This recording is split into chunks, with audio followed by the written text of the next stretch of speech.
आज की इस वीडियो में हम आपके लिए लेकर आ गए हैं बोर्ड एग्जाम के लिए बहुत इंपॉर्टेंट लॉन्ग क्वेश्चन, जिसमें क्या है कि हमको कूलम्ब्स लॉ को ड्राइव करना है। यानी कूलम्ब्स लॉ को ड्राइव करना है किससे? हमको गॉस थ्योरम से। और गॉस थ्योरम होते क्या है और कूलम्ब्स लॉ को ड्राइव करना है गॉस थ्योरम से। यानी 5 नंबर में बहुत इंपॉर्टेंट क्वेश्चन है।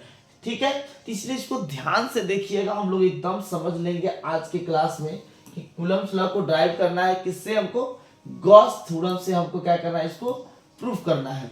ठीक है, तो सबसे पहले गॉस थ्योरम क्या होते हैं इस चीज को लिखते हैं, क्योंकि लॉन्ग में पूछेंगे तो सबसे पहले रहेगा गॉस थ्योरम है क्या, या पूछ देगा कूलम्ब्स लॉ है क्या और उसको प्रूफ कीजिए, या गॉस थ्योरम है क्या और कूलम्ब्स लॉ को क्या कीजिए? प्रूफ कीजिए। ठीक है, तो इस तरह से पहले गॉस थ्योरम है क्या इस चीज को आप लोग समझिए कि गॉस थ्योरम यानी एक थ्योरम है। थ्योरम है तो एक रिलेशन दिया। क्या दिया?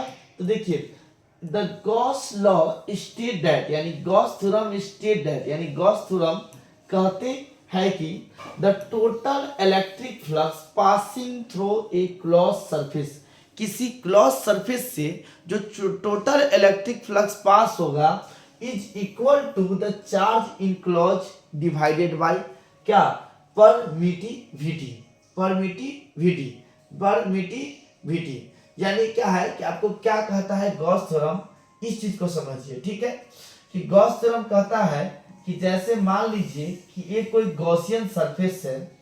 ठीक है, इससे मतलब कोई भी क्लोज लूप है, इससे जो टोटल इलेक्ट्रिक फ्लक्स पास होंगे, इलेक्ट्रिक फ्लक्स मतलब ई डॉट डी एस, यानी इलेक्ट्रिक फ्लक्स जो पास होंगे ये जो होगा आपका किसके बराबर हो जाएगा? चार्ज इन क्लोज, यानी चार्ज उसके अंदर में कितना बंद है डिवाइडेड बाय एप्सिलॉन नॉट, यानी परमिटिविटी इसके बराबर। ये गॉस थ्योरम बोले, यानी इसमें कितना चार्ज बंद है वो बाई क्या हो जाएगा? Epsilon not. ये हो गया आपका गॉस थ्योरम का स्टेटमेंट। यानी ये state that the total electric flux passing through a close surface is equal to the charge in close, यानी टोटल चार्ज इन क्लोज भी लिख सकते हैं। ये इक्वल टू द क्या? Equal to the charge in close by enclose divided by permittivity, इस तरह से। अब हमें कूलम्ब्स लॉ को प्रूव करना है। हम लोग जानते हैं कूलम्ब्स लॉ जो फॉर्मूला दिया वो क्या दिया? F equal to K Q1 Q2 upon R square. इसी को हमको प्रूव करना है। ये फॉर्मूला आया कैसे? तो सबसे पहले हम लोग इसको अब ड्राइव करेंगे। ठीक है, इसको हम ड्राइव करना स्टार्ट करेंगे। ड्राइव करेंगे क्या? Coulomb's law from Gauss theorem से। तो सबसे पहला स्टेप क्या करेंगे? Consider 2 point charge Q1 and Q2 separated by distance R in vacuum. हम लोग क्या करेंगे? दो चार्ज को कंसीडर कर लेंगे। सपोज कीजिए कि हम लोग एक चार्ज Q1 ले लिए और एक चार्ज क्या ले लिए? Q2 ले लिए। इस तरह से हम दो चार्ज को कंसीडर कर लिए और दो इसके बीच का जो दूरी है वो दूरी कितना है? R है। यानी ये दूरी जो कितना हम ले लिए, यानी इस दोनों के बीच का दूरी कितना है? R है। इस तरह से यानी हम लोग चार्ज कंसीडर कर लिए Q1 Q2 और इसके बीच का जो दूरी है वो कितना ले लिए? R ले लिए, इस तरह से। ठीक है, अब हमको अगला स्टेप करना क्या है? यानी समझिए इसके बीच के दूरी को हम लोग ले लिए कितना? R ले लिए, इस तरह से हो गया। अब हम लोग क्या करेंगे? सबसे पहला स्टेप देखिए, हमको फोर्स निकालने से पहले हमको इलेक्ट्रिक फील्ड निकालना होगा। क्या निकालना होगा? Electric field. यानी हम क्या करेंगे कि सबसे पहले क्या करेंगे? इलेक्ट्रिक फील्ड निकालेंगे। ठीक है, तो सबसे पहले हम लोग क्या करेंगे कि क्या करेंगे हम लोग कि मान लेंगे कि E, हम लोग क्या मान लिए? E मान लिए क्या? E विद द क्या मान लेंगे हम लोग? E with the magnitude. क्या मान लिए? मैग्नीट्यूड ऑफ क्या? Electric field. Magnitude of the electric field इस तरह से मान लिए एट ए डिस्टेंस r, कितना दूरी पे? At a distance r। ठीक है, at a distance r from charge Q1, यानी चार्ज Q1 से कितना दूरी पे? R दूरी पे इलेक्ट्रिक फील्ड कितना मान लिए? E निकालेंगे, E मान लिए। अब सबसे पहले हम लोग इलेक्ट्रिक फील्ड निकालेंगे इस पे किसके कारण? चार्ज Q1 के कारण। किसके कारण? हम लोग क्या करेंगे? चार्ज Q1 के कारण मानेंगे। तो उसके लिए हम सबसे पहले क्या करेंगे? गॉसियन सरफेस मानेंगे। यानी क्या करेंगे? लेट अस कंसीडर या लेट अस कंसीडर, हम लोग क्या करेंगे? कंसीडर कर लेंगे, consider a Gaussian surface. Gaussian क्या? Gaussian surface, Gaussian surface as a sphere. किसकी तरह मान लेंगे? स्फीयर ऑफ रेडियस, जिसका रेडियस कितना मानेंगे हम? आर। यानी रेडियस कितना ले लेंगे हम? आर ले लेंगे। हम लोग क्या करेंगे? रेडियस कितना ले लेंगे? आर ले लेंगे।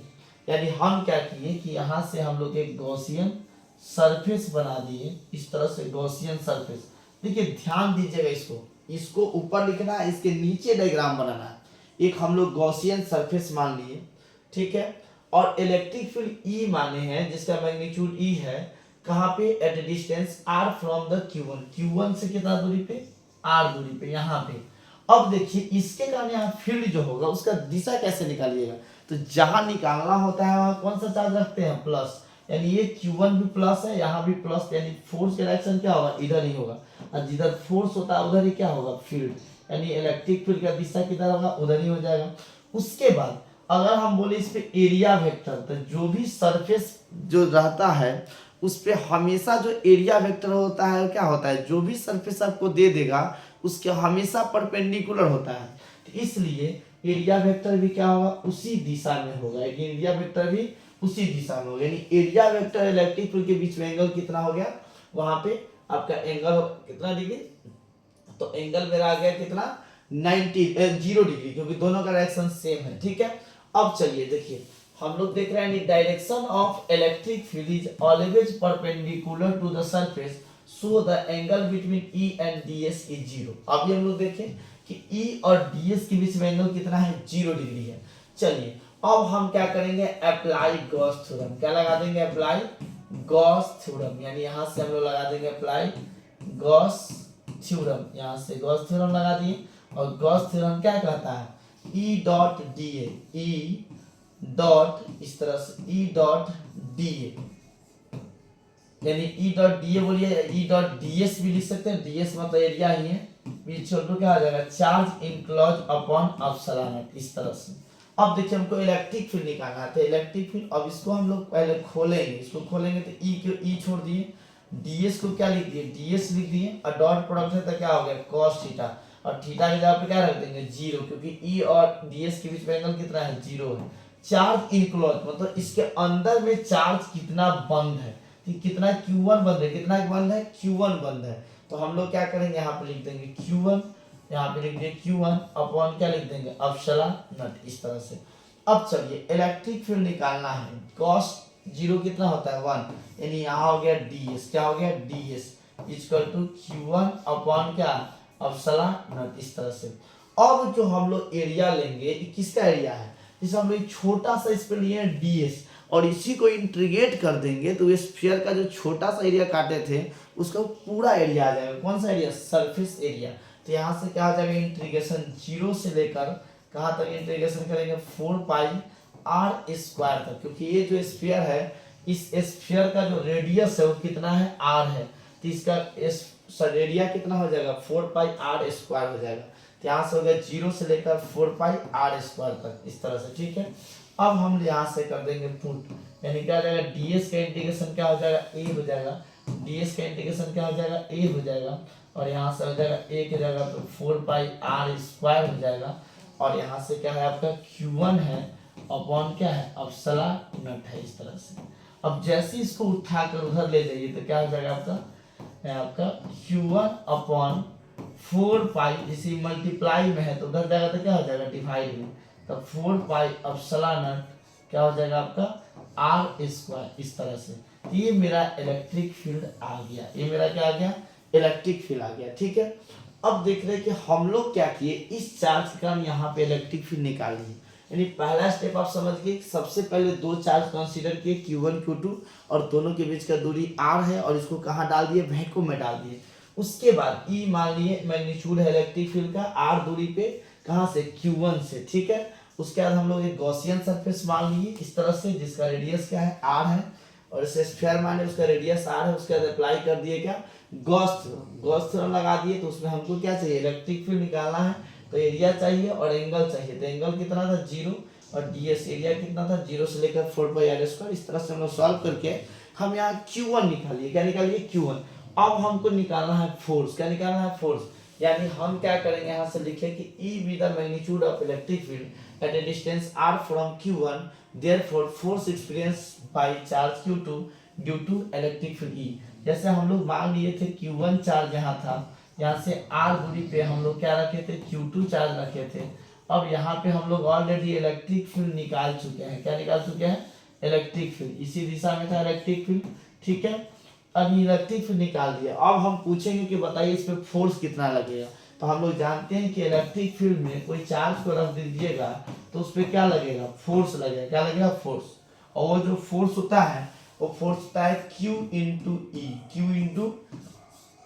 इंटू ई। तो E तो E रहेगा, लेकिन वहाँ Q क्या है, Q2 है। कितना है, Q2 है। तो चलिए E का वैल्यू अब रख देंगे यहाँ, Q2 की जगह पे Q2 छोड़ दिए और E के जगह पे हम लोग वैल्यू रख दिए। E का वैल्यू कितना था, तो जस्ट हम लोग देखे थे Q1/4πr²।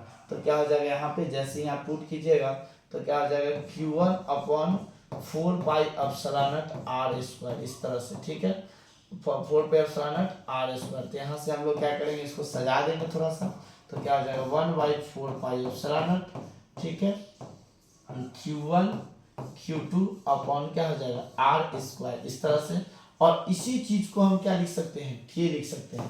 तो एक स्टेप और बढ़ा देंगे तो हम लोग क्या लिख सकते हैं, k Q1 Q2 अब बाई क्या r²। तो यानी ये आ गया आपका किसका, एक फोर्स का फॉर्मूला आ गया, यानी कूलम्ब्स लॉ जो दिए थे उसका आ गया।